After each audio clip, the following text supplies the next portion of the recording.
Bonjour à tous, bienvenue dans cette nouvelle vidéo. Aujourd'hui, on va fabriquer un exemplaire de mon modèle K en utilisant cette grosse barre de 100 C6 qui fait presque 12 mm d'épaisseur. Elle m'a été donnée par un ami, et normalement, on devrait pouvoir la travailler comme une barre plus fine, ce que ça va nous prendre un petit peu plus de temps. Naturellement, on va commencer par tracer les contours de notre lame, et ensuite, on va tout découper avec la meuleuse, en prenant le temps de bien suivre les traits de découpe, et de ne pas enlever trop de matière.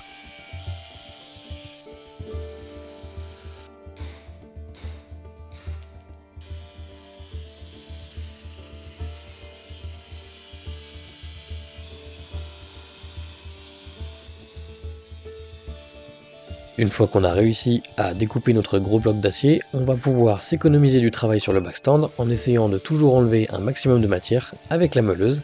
D'abord on utilise qu'un disque à ébarder et ensuite on va pouvoir terminer sur le backstand pour avoir un joli profil bien régulier.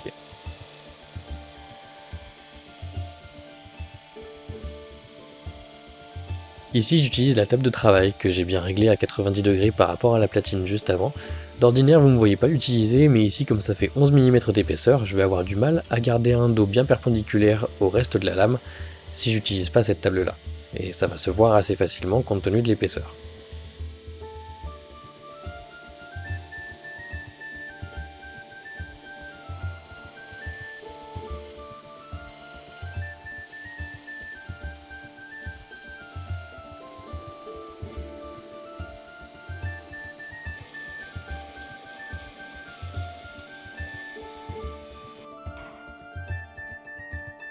On passe ensuite au perçage des trous, on va me donner un petit coup de pointeau pour pouvoir marquer le trou qui va nous servir de passage pour la dragonne. Je vais pas faire d'autres trous étant donné qu'on a un couteau qui est déjà très épais, on va pas mettre de manche sur celui-ci. Et on va ensuite pouvoir passer à la réalisation des émoutures. Pour ça je vais utiliser une bande de grain 36 en 767F, je me suis fourni chez Prix Abrasif pour cette version là des bandes, et laissez-moi vous dire qu'elles sont très efficaces. Compte tenu de l'épaisseur, je vais pouvoir faire une belle émouture creuse qui monte bien haut sur ce genre de couteau.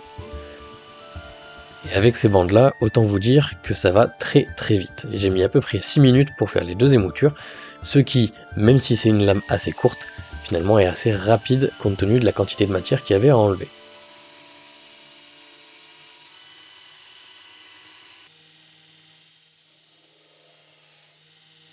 Je réalise un petit contre-tranchant histoire d'avoir une pointe qui soit quand même utilisable et pas super épaisse.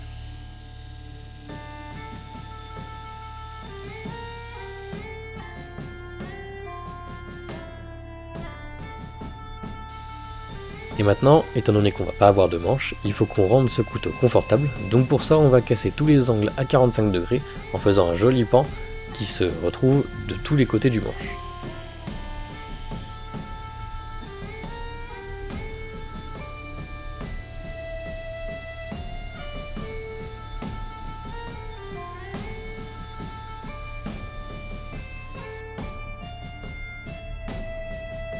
Après avoir donné une texture sur le couteau avec un petit marteau, on va pouvoir passer au traitement thermique. Je prends le temps de d'abord chauffer le manche sur celui-ci, étant donné qu'on a une très forte épaisseur, ça va me permettre de concentrer un petit peu la chaleur, et une fois que le couteau est à température, on va pouvoir plonger tout ça dans l'huile. Après un revenu que je ne montre pas ici, on repasse sur le backstand pour pouvoir terminer d'affiner notre tranchant, toujours en utilisant des bandes 767F, mais ici j'utilise du grain 120. Je vous montre pas tout le travail, mais globalement j'ai fait un joli fini satiné.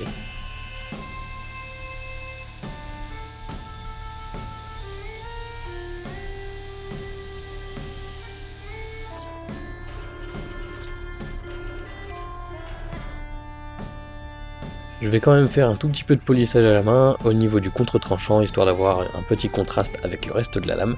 Et même si c'est un couteau qui est très épais, cette émouture creuse nous a permis d'avoir un tranchant qui est très fin et donc un vrai rasoir. Pour une fois, je vous montre la réalisation de l'étui. Donc on va utiliser du cuir en tannage végétal de 2,4 mm d'épaisseur.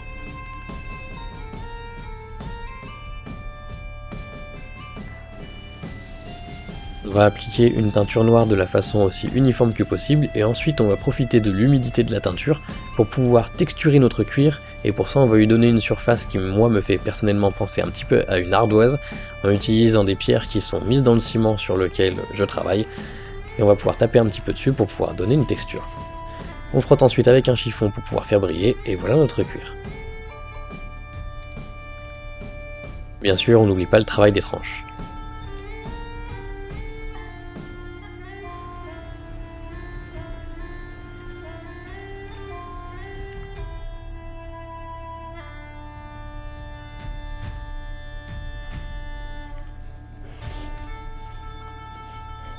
Après avoir collé toutes nos pièces, on passe à la couture que je ne vous montre pas ici, et ensuite on va pouvoir passer au travail des tranches.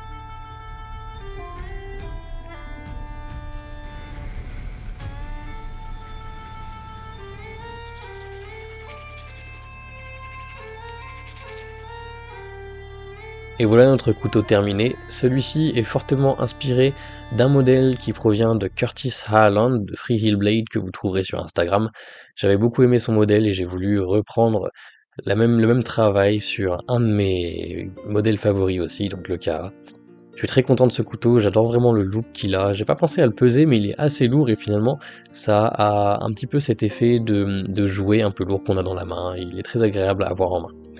Voilà, j'espère que la vidéo vous aura plu. Si c'est le cas, n'hésitez pas à la liker, la partager et à me dire ce que vous en avez pensé. Moi je vous dis à la prochaine dans une future vidéo, et d'ici là portez-vous bien. Salut!